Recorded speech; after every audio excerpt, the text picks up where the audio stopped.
नमस्कार.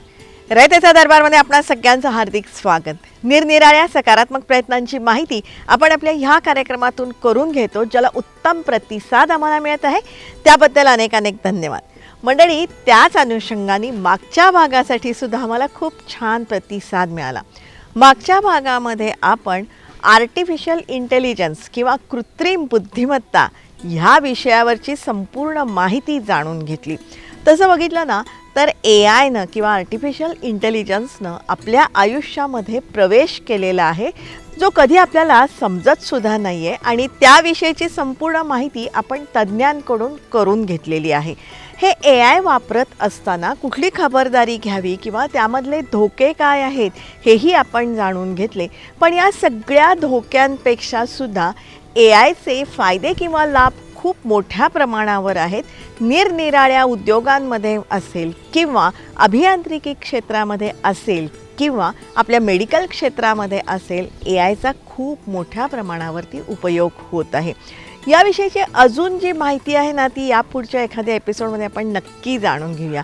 आणि अशाच प्रकारची वेगवेगळ्या विषयांवरची जर का सविस्तर आणि विश्वासार्ह माहिती तुम्हाला हवी असेल ना, तर रयतेचा दरबारचा प्रत्येक एपिसोड आपण बघायला पाहिजे. आणि आम्ही ही जी माहिती सांगतोय ना, ती माहिती आपण जाणून घ्यायला पाहिजे, इतरांनासुद्धा सांगायला पाहिजे. त्यासाठीच एकमेकांना मदत करू, एकमेकांची काळजी घेऊया आणि सगळ्यांचं जगणं समृद्ध करूया. त्यासाठीच रयतेचा दरबार.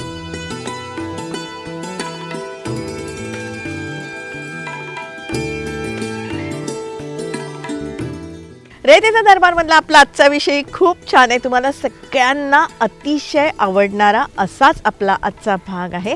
आज आपण केंद्र सरकारच्या अखत्यारीतल्या एका संस्थेविषयी जाणून घेणार आहोत. पण तत्पूर्वी आपण सुंदर अशा या धन्वंतरी देवतेच्या मूर्तीचं दर्शन घेऊया. आणि आता तुम्ही सगळेजण लगेच इकडे या. आपल्याला जायचं आहे औषध अरण्यामध्ये. हे बघा, हे झाड आहे ना, हे रोहितकचं झाड आहे. याचं वय आहे 3 वर्ष. याची उंची बघा. आणि आता थोडीशी इकडे नजर टाका. हे आहे रोहितकचं झाड, जे 3 वर्षांचंच आहे, पण ते प्रचंड वाढलेलं आहे. झाडांच्या गर्दीमध्ये याची खूप वाढ झाली आणि हे जे एकटं झाड आहे ना, हे खुरटलेलं राहिलं. हे असं का झालं असा विचार मनात आला ना. मंडळी, मियावाकी तंत्रानं इथे औषध अरण्य तयार करण्यात आलं आहे. आमचे जे आयुष मंत्रालयाचे सेक्रेटरी आहेत, त्यांनी मियावाकी गार्डन करा म्हटलं. औषधारण्यम, बरोबर, मियावाकी औषधारण्यम, त्यासाठी फंड्स पण दिले आम्हाला. औषध अरण्य, हां, म्हणजे हां, कारण मियावाकी हे जॅपनीज टेक्निक. मियावाकी, अकिरा मियावाकी हे जॅपनीज बॉटनिस्ट होते. त्यांनी अफॉरेस्टेशन, डिफॉरेस्टेशन, हे जर एखादं जंगल उभं करायचं असेल आपल्याला, तर त्याला 100 ते 200 वर्ष लागतात. तर ते लवकरात लवकर कसं करता येईल याचं एक टेक्निक त्यांनी केलं आणि पूर्ण जगभरात त्यांनी त्याचं हे केलेलं आहे. मग आमच्या सेक्रेटरींनी पण हे केलं की बा तुम्ही आयुर्वेदाचं का नाही करू शकत, आम्ही करू. मग त्याच्यासाठी आम्हाला सरकारी आणि बेंगलोरमध्ये आम्हाला ट्रेनिंग दिलं. सेट्री म्हणून एक संस्था आहे की ते रेल्वेचे जेवढ्या मोकळ्या जागा आहेत त्या ठिकाणी ते लागवड करतात. मग आम्हीही ते ट्रेनिंग घेतलं आणि आमच्या इथंसुद्धा मी केलं. तर 18-19 साली त्याची लागवड वगैरे केली आणि आता उभं राहिलेलं आहे 3 वर्षामध्ये. तर 2020 साली आमचे सेक्रेटरी साहेब, जॉईंट सेक्रेटरी साहेब आणि ॲडवायझर यांनी व्हिजिट केली आणि ते पाहिलं. आणि आत्ता 14 तारखेला पुन्हा आले, तर त्यांनी अगदी आवडीने सांगितलं की मी त्यांना ॲनिमल हाऊसचं आमचं कन्स्ट्रक्शन चालू आहे ते दाखवून. ते म्हणजे मला पहिल्यांदा ते बघायचं. चालेल सर. तर त्या ठिकाणी एक फंडमध्ये मी दुसरासुद्धा प्रोजेक्ट केला सेम. हां, म्हणजे मियावाकीचा एक झालं आणि मियावाकी पार्ट 2. तर मियावाकीमध्ये 60 सेंटीमीटरवरती झाड लावलं जातं. 60 सेंटीमीटर, जवळपास 2 फूट, 30 सेंटीमीटर, 1 फूट. हां, एक झाड असं ते लावायचं. तर त्या ठिकाणी मी 25 प्रकारच्या प्रजाती, त्याच्यामध्ये herb, shrub, trees, under trees असे आहेत. आणि एका प्रजातीचं म्हणजे समजा की सीता अशोक आहे, तर सीता अशोक ह्या प्रजातीची 50 झाडं त्या ठिकाणी लावली. अशा 25 गुणिले 50 1250 ह्या मी 3 गुंठ्यामध्ये लावल्यात. मंडळी, आपल्या पुण्यातल्या क्षेत्रीय आयुर्वेदिक संशोधन संस्थेमध्ये हे औषध अरण्य तयार करण्यात आलं आहे आणि त्यासाठी मियावाकी तंत्राचा वापर करण्यात आलेला आहे. अकिरा मियावाकी ह्या जपान देशातल्या वनस्पती शास्त्रज्ञानं विकसित केलेली ही पद्धत आहे. ओसाड किंवा रिकाम्या भूभागावर जलद गतीनं जैवविविधता राखून वृक्षसंपदा रुजवणं आणि त्याचं संवर्धन करणं हा त्यामागचा उद्देश असतो. तर ते मियावाकी जी टेक्निक आहे तर तिथंसुद्धा खडकच आहे. तर खडक आम्ही फोडून काढून त्याच्यामध्ये जर चांगली माती असेल तर ती वापरली, नसेल तर वेगळी माती म्हणजे garden red soil, black cotton soil, त्याच्यामध्ये आम्ही हस्क म्हणजे आपला याचा कोंडा असतो ना, तांदूळ हे केल्यानंतर त्याचा, त्यानंतर कोकोपीट आहे आणि जी खतं आहेत, खतं म्हणजे कोणती, अजिबात केमिकल एकही नाही वापरत. त्याच्यामध्ये शेणखत आहे, व्हर्मी कंपोस्ट आहे, कंपोस्ट, हे सगळं आम्ही मिक्स केलं. बरं, तो जवळपास 4 फूट खोल खड्डा भरायचा, त्या प्रमाणामध्ये आम्ही सगळं भरून घेतलं. भरून घेतल्यानंतर त्या ठिकाणी एक आपण हे म्हणलं 60 सेंटीमीटर लावायचं. तर त्या ठिकाणी आमचे जे चौकोन आहेत त्याप्रमाणे आम्ही हे केलं आणि त्या ठिकाणी लागवड केली. लागवड करून त्याचं एक टेक आणखीन आहे की त्याला दिवसातून 2दा पाणी द्यायचं. की रेन फॉरेस्ट जो असतो तर ती फॉरेस्टची स्थिती करण्यासाठी त्याचं स्प्रिंकलर सिस्टम आम्ही मध्ये करून हे केलं. आणि तत्कालीन आमचे डायरेक्टर जनरल धीमान सर म्हणून होते, तेही जेव्हा लागवड केली त्याच वेळेला आले, तेही खुश झाले. त्यानंतर मग त्यांनी त्यांचे आणखीन मोठ्या पोस्टवरती असलेले जे मित्र आहेत त्यांनाही दाखवलं. मग सेक्रेटरी सरांनाही कळलं, सेक्रेटरी, जॉईंट सेक्रेटरी, ॲडवायझर साहेब हे सगळे येऊन बघून गेले आणि त्याची वाढ खूप छान झाली. मंडळी, इथे 25 प्रकारच्या प्रजाती आहेत. या प्रत्येक प्रजातीची 50 झाडं इथे लावण्यात आलेली आहेत. म्हणजेच इथे 1250 वेगवेगळ्या प्रकारची झाडं लावण्यात आली आहेत आणि त्याच्या लागवडीपासून वाढीपर्यंतची विविध निरीक्षणं नोंदवून एक प्रकल्प इथे राबवण्यात आला आहे. फक्त वाढ नाही पाहिली किंवा कोणत्याला किती वाढलं, त्याची उंची किती वाढली, त्याची जाडी किती वाढली, कुणाला त्याचा प्रोजेक्ट रिपोर्ट झाला, रिपोर्ट सबमिट केला, त्याचं पब्लिकेशन चालू. कुणाला लवकर फ्लावरिंग आलं, कुणाला आलं नाही. आणि त्याचं आमचे उद्दिष्ट हे पण होतं की आम्हाला एक औषध अरण्य तयार करायचं आहे.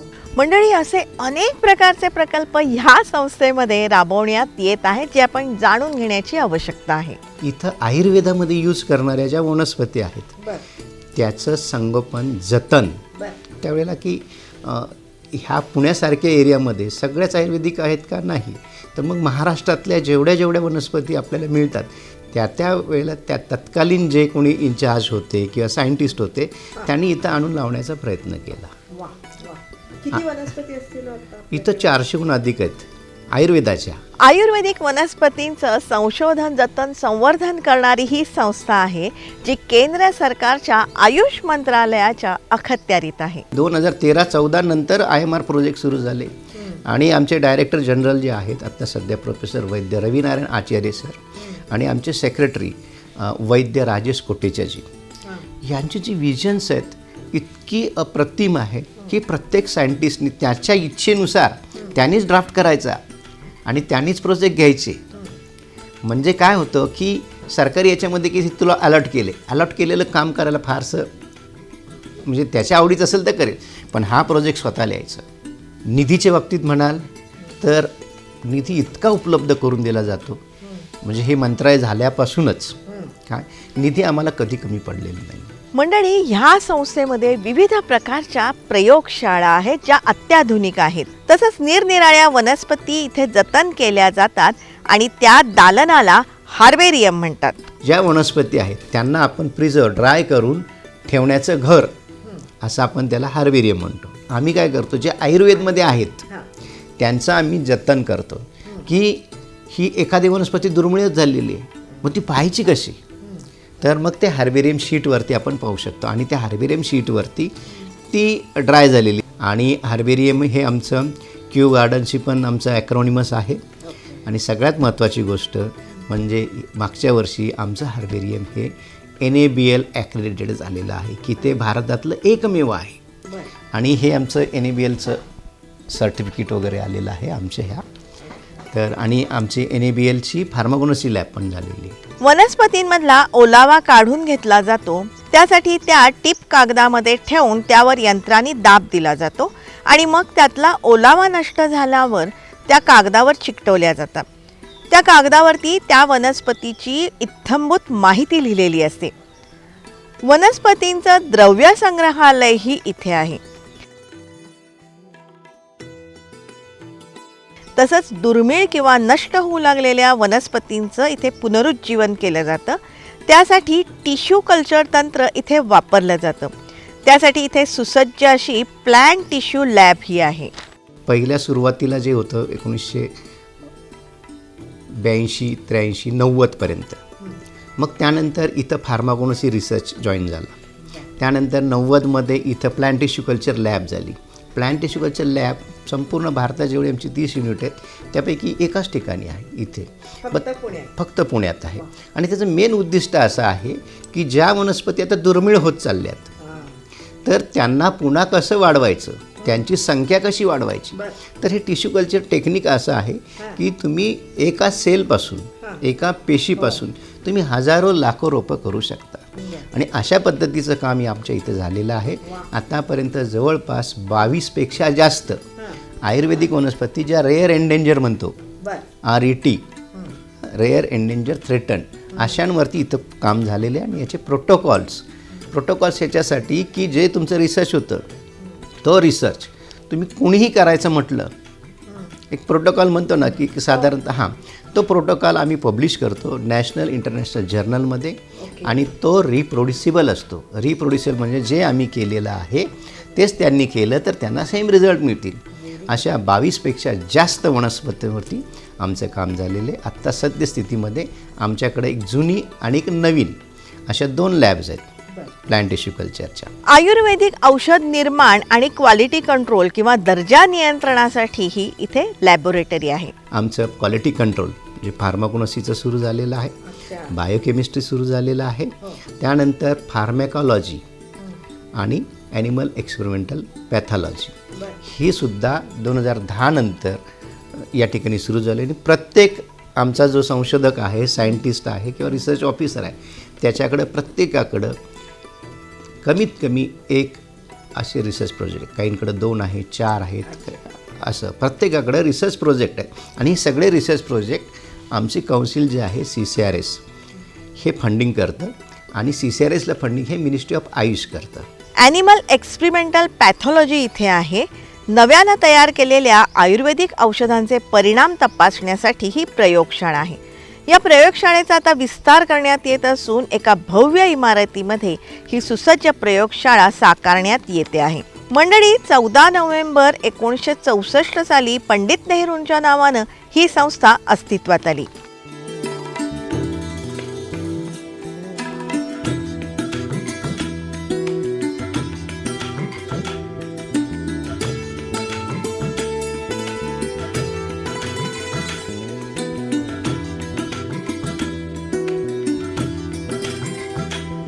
क्षेत्रीय आयुर्वेद अनुसंधान संस्थान हे ministry of Ayush, central council for research in Ayurvedic sciences, त्याचं एक परिधीय एकक म्हणतो आपण त्याला, की आमच्या CCRS इन शॉर्टमध्ये म्हणतात, त्याच्या रिसर्चच्या ज्या ब्रँचेस आहेत त्यात संपूर्ण भारतामध्ये आहेत. आणि महाराष्ट्रामध्ये 3 आहेत.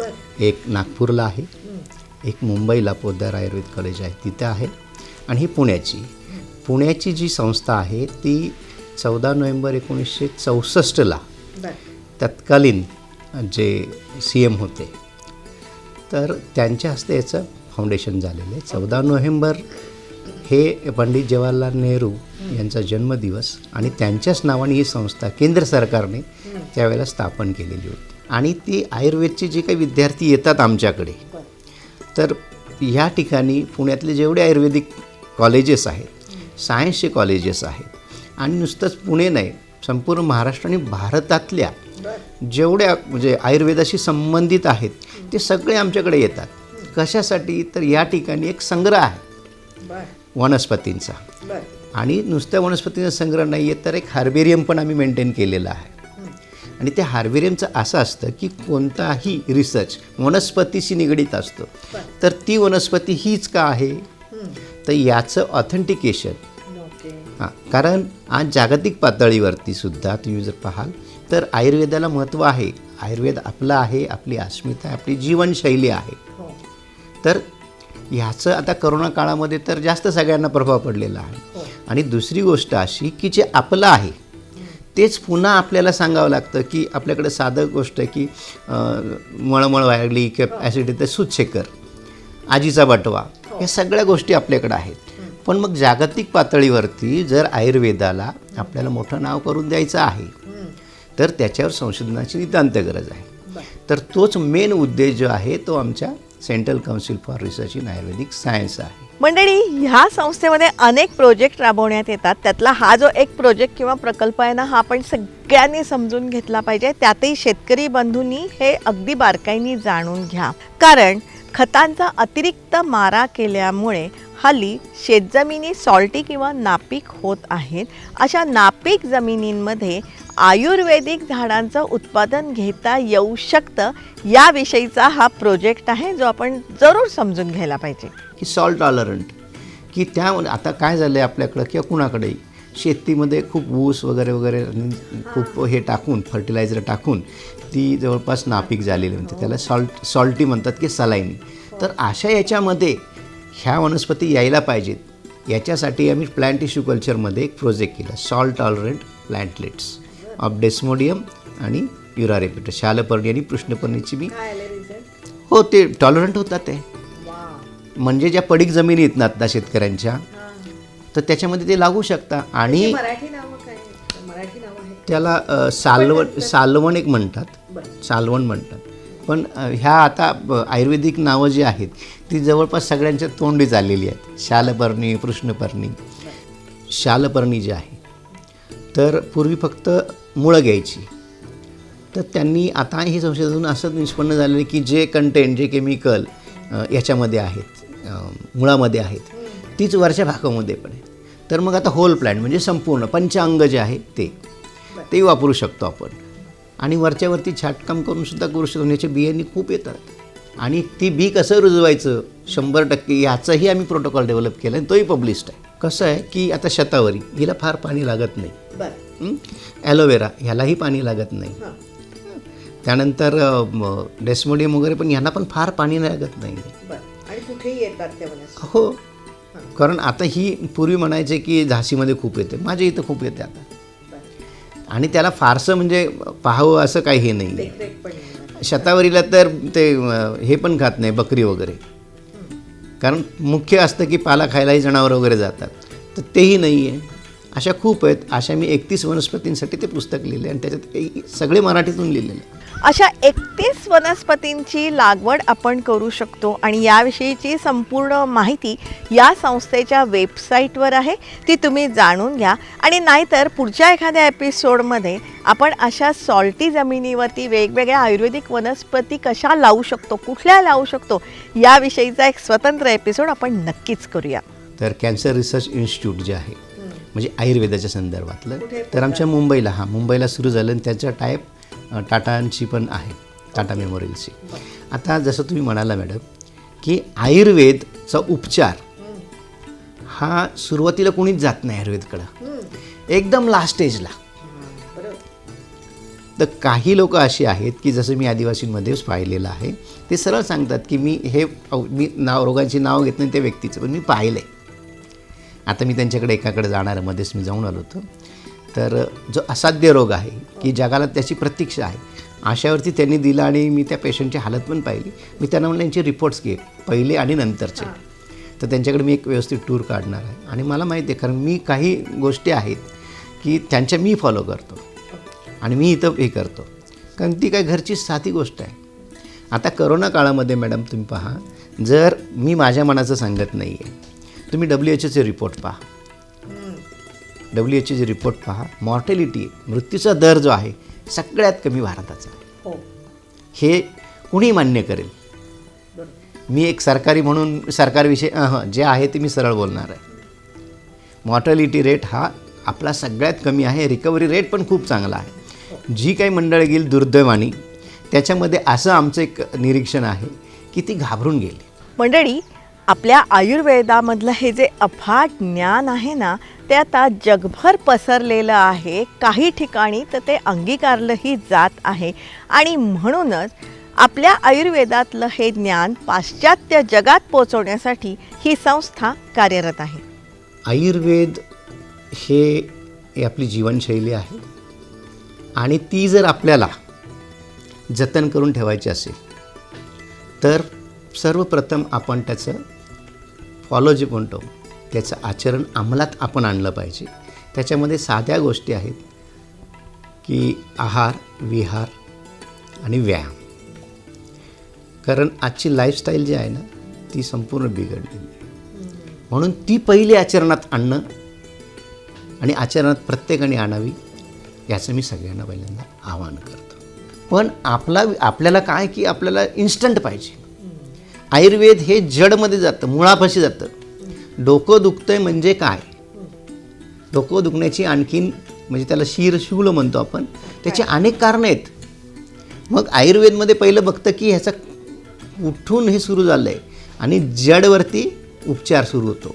आयुर्वेदमध्ये असं आहे की जडवरती उपाय केला तर कायमस्वरूपी केला जातो. मंडळी, या संस्थेमध्ये अफाट संशोधनं केली जातात आणि ह्या संशोधनांचे दाखले असतील, निरीक्षणं असतील, माहिती असतील, ती वेगवेगळ्या पुस्तकांमध्ये यांनी नक्कीच दिलेली आहे. ती आपण तिथे जाऊन अभ्यासण्याची गरज आहे. म्हणजे अगदी असं आहे की आदिवासी भागामध्ये तिथल्या वैद्यांना किंवा तिथल्या लोकांना स्थानिक वनस्पतींचं प्रचंड ज्ञान असतं. ते ज्ञान आयुर्वेदासाठी मिळवण्यासाठीही या संस्थेमध्ये विविध प्रयत्न करण्यात येत आहेत. थोडक्यात मंडळी, आयुर्वेद म्हणजे काय आहे हे जर का आपण विचार केला ना तर माणूस हा निसर्गाचा घटक आहे आणि माणसाला जीवदान देतो तो हा निसर्ग किंवा वनस्पती, हे तत्त्व आपल्या आयुर्वेदामध्ये अंगीकारलेलं आहे. आणि ह्याच आपल्या आयुर्वेदाच्या प्रचार आणि प्रसारासाठी कटिबद्ध आहे ही आपली संस्था, क्षेत्रीय आयुर्वेदिक अनुसंधान संस्था, आपल्या पुण्याची शान. मंडळी, त्याच अनुषंगाने आपला आजचा विषय तुम्हाला कसा वाटला हे तुम्ही जरूर आम्हाला कळवा. संपर्कासाठी आमचा पत्ता आहे rayatecadarbar@gmail.com. जरूर आमच्याशी संपर्क साधा. तुमच्याकडे काही माहिती असेल, प्रश्न असतील, सूचना असतील त्या तुम्ही आमच्यापर्यंत नक्कीच पोचवू शकता. रयतेचा दरबारमध्ये हे जे सगळे एपिसोड आहेत ना, 400च्या वर एपिसोड आहेत, हे तुम्ही वारंवार बघू शकता आमच्या यूट्यूब चॅनलवरून. जनता दरबार, रयतेचा दरबार या दोन्ही नावाने आमची यूट्यूब चॅनल आहेत, जी तुम्ही सबस्क्राईब करण्याची गरज आहे. रयतेचा दरबार आम्ही प्रसारित करत असतो दर सोमवारी रात्री 9 वाजता सह्याद्री वाहिनीवरून. सोमवारचाच हा एपिसोड आम्ही पुन्हा प्रसारित करत असतो दर शनिवारी सकाळी 8 वाजता सह्याद्री वाहिनीवरून. सोमवार रात्र 9 आणि शनिवार सकाळ 8 हे जे दोन्ही एपिसोड आहेत ना, हे तुम्ही लाईव्ह बघू शकता सह्याद्री वाहिनीच्या फेसबुक पेजवरून. जरूर बघत राहा, कारण आम्ही ही जी माहिती तुम्हाला सांगतोय ना, या माहितीच्या उपयोगामुळे अनेकांचे लाभ होत आहे किंवा होऊ शकतात. हा मात्र ही माहिती जास्तीत जास्त लोकांपर्यंत आपण सगळ्यांनी पोचवायला पाहिजे. त्यासाठी जास्तीत जास्त संख्येने रयतेच्या दरबारमध्ये आपण सामील व्हायला पाहिजे. लक्षात ठेवा, चांगल्यातून नेहमी चांगलंच घडतं ही उक्ती सार्थ ठरवणारा हा आपल्या सगळ्यांचा कार्यक्रम रयतेचा दरबार. त्यासाठी एकमेकांना मदत करू, एकमेकांची काळजी घेऊया आणि सगळ्यांचं जगणं समृद्ध करूया. त्यासाठीच रयतेचा दरबार.